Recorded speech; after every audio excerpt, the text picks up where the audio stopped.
So ladies and gents, here we have issue number 35 of FREEZE64, which was released in April 2020. We got Who Dares Wins on the front cover, which is a fab game by Steve Evans for Alligator Software, and it's got a bit of an Alligator Software theme to it, this issue. It wasn't intentional, just literally just seemed to fall into place. And so you'll see that a bit of that alligator theme runs through the issue. So there's the cover with Who Dares Wins. Have a look inside the issue. We have our load page, and there's a picture of Peter Frith from Alligator. And he's the guy we interview for this issue. And then we have our found page, which it's like my welcome page, all the information about this particular issue.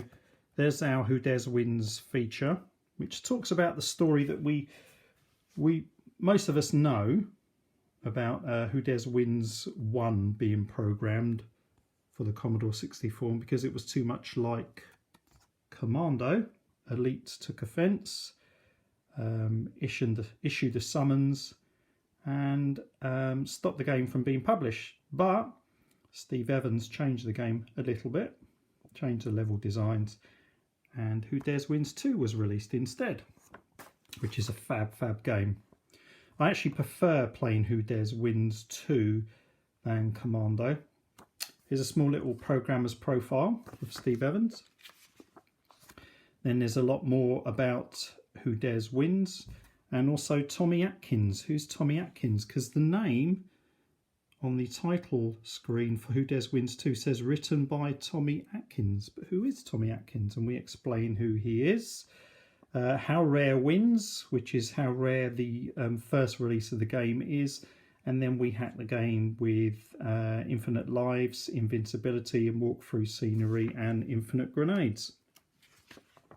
Then we move on to our mouldy cupboard feature, where I pull out yet another old and usually unknown game from my mouldy cupboard, which is real, before anyone asks again. The mouldy cupboard is a real cupboard from a house that I grew up in, and the cupboard got incredibly mouldy because the room was dark. The mould's now been sorted out, but the cupboard is still called the mouldy cupboard, and it's where I keep my very old Commodore 64 games. So I pluck one of those out for each issue. This one's called Bath Time by PSS Software, or Personal Software Services, should I say. It's a quirky little game.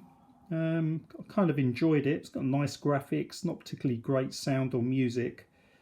Gameplay's a little bit confusing, but it's one I'm going to keep out of the mouldy cupboard because I want to investigate a bit more.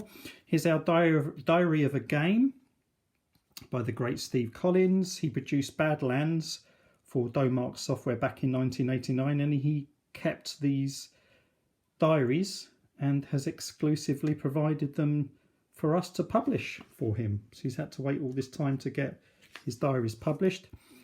The wonderful Julian Rignall, our own Julian, is back with Zapback, and he looks at issue number 16 of Zap 64, which was August 1986, and it featured Green Beret, Torsetti, is that how it's said? Kickstart 2 and Infiltrator, 4 fabulous games, and he chats about those. One of my favourite features, love this. I love Julian as well, he's such a lovely guy. Secret Squirrel, where we reveal hidden secrets within games, Commodore 64 games. We got Millie and Molly, which is by Carlton Handley, and also Vendetta from System 3. And then our interview with the great Peter Frith, who has been incredibly generous with his time over the past couple of months, and we've had a few calls, and he's just been so kind, providing all the information about Alligator Software. There he is there, back in the day, looking very much like Andrew Braybrook. And funny enough, I thought that was Andrew Braybrook until I read Peter's interview, and he says, oh yeah, I looked like Andrew Braybrook when I was young, or people thought he looked like Andrew Braybrook, and lo and behold, he does. So there's the interview with Peter, taking us back to 1983 and 84. Then a new feature called screen skipping, so skipping our way through game maps. So I pick on games that have quite large game maps that you can walk around, so they're usually platform games, and I produce these list of pokes that when you type them in, produce this little bit of code within the game, and then when you press key 1 or 2, the screen will skip backwards and forwards. So you can go through the map with ease. And I've also included the cheats so that you don't die as you're flicking through one screen to another. So we've got Barnsley Badger there, and then we've got l'Abbaye de Mortes, or Morts, Abbey of the Dead, I think that translates to. Again, if you type in all these pokes, you'll get this code added in, and you can then press keys 1 and 2 to skip through the game maps. I've already produced this feature for the next issue. Unfortunately, I can't remember which games I picked. Then we finish our interview with Stephen Kellett. So part 2 of our interview with Stephen, who also worked for Alligator Software. So we had Who Dares Wins on the front cover. Then we had our interview with Peter, who worked at Alligator Software. And then we also have finished off our interview with Stephen Kellett, who worked for Alligator Software as well. So Stephen talks about the games that he produced back in the day. So we finished that interview off with him.